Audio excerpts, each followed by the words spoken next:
ኢየሱስ የሚለው ስም የትም ቦታ ስትሄድ የልዩነት ምክንያት ነው። የልዩነት ምክንያት ሂንዱ ሀገር ሄደ አንድ እግዚአብሔር አለ ብትል፣ ሙስሊም ሀገር ሄደ አንድ ፈጣሪ አለ ብትል ማንም አይነካ።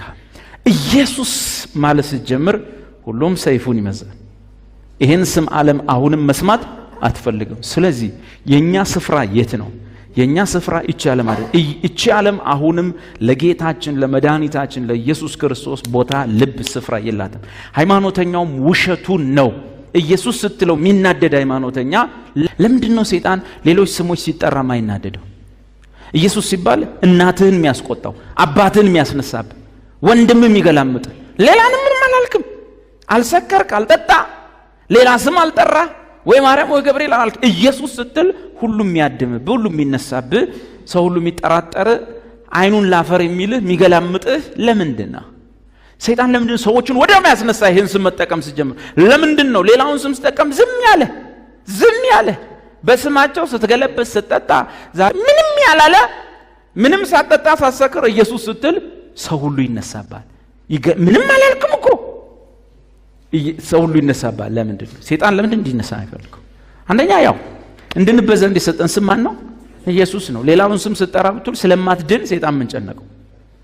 ሁለተኛ እርኩሱ መንፈስ የሚወጣው የሰይጣንን መንግስት የሚገፋው በማን ስም ነው? በኢየሱስ ስም ነው። የቀረውን ስም ስትጠራ ብትል መንግስቱ አይገፋ፣ ምን አስጨነቀው? ምትድነው ምትፈወሰው ጤና የሚበዛ ሰላም የሚበዛ ኑሮ የሚበዛ መዝሙርና ዝማሬ ሳቅና ደስታ በሳሎን የሚሞላው በኢየሱስ ስም ነው። ሌላው ሄና ያመጣ ሁሉ ጊዜ በጌታ ደስ ይበላችሁ ይላል። ጌታ ነው ደስታ ይዞ ይመጣው፣ ጌታ ነው ሰላም። ይሄንን ነገር የሚያመጣልህን ካነሳብህ፣ ስሙን ካፍ ካጠፋ፣ ሌላውን ስትጠራ ብትል ምን ጣጣ አለው? ሱቅ የሚሸጠው ስፖንጅ ማለት ይሄ እቃ ማጠቢያው ብር 2 ብር። በዚህ ዘመን የብር እቃ የለም አይደል? የአንድ ብር የለም። ብቻ ስንት ብር እንደሆነ አለ። ለምሳሌ ጠላቴ ነህ ልበል፣ በጣም እጠላሃለሁ። ከዛ ላይ ረረረረ ብዬ መርካቶ እጄ 40 እንደዛነት ስፖንጅ 44 ነው ናታናትን ብል ጉድ ይፈላል አይፈላም? ይፈላል አይፈላም? አይፈላም። ጭራሽ ምን ትጀምራለህ? ወንዴ መለሰ የምን የቴስታ የጨዋታ ትጀምራለህ። ዴቪዬ በዚህ በኩል ወርውርልኝ፣ አንዴ ቴስታ አንዴ በረኛ፣ ምንም አይመስልም ብዬ እጄ አንድ ጥቁር ድቡልቡል ድንጋይ አንድ ነው እሱን አምጥቼ የቴስታ ላርግልህ የበረኛ ብለህ ትመርጣለህ?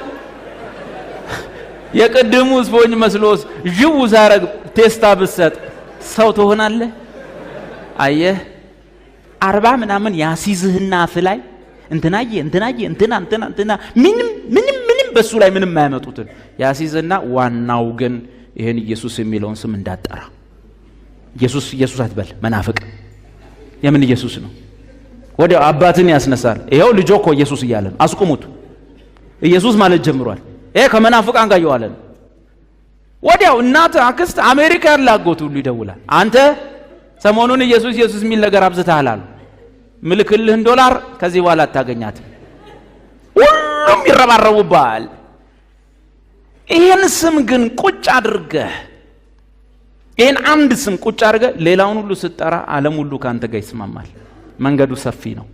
ወደ ጥፋት የሚወስደው ጎዳና ሁልጊዜም ሰፊ ነው።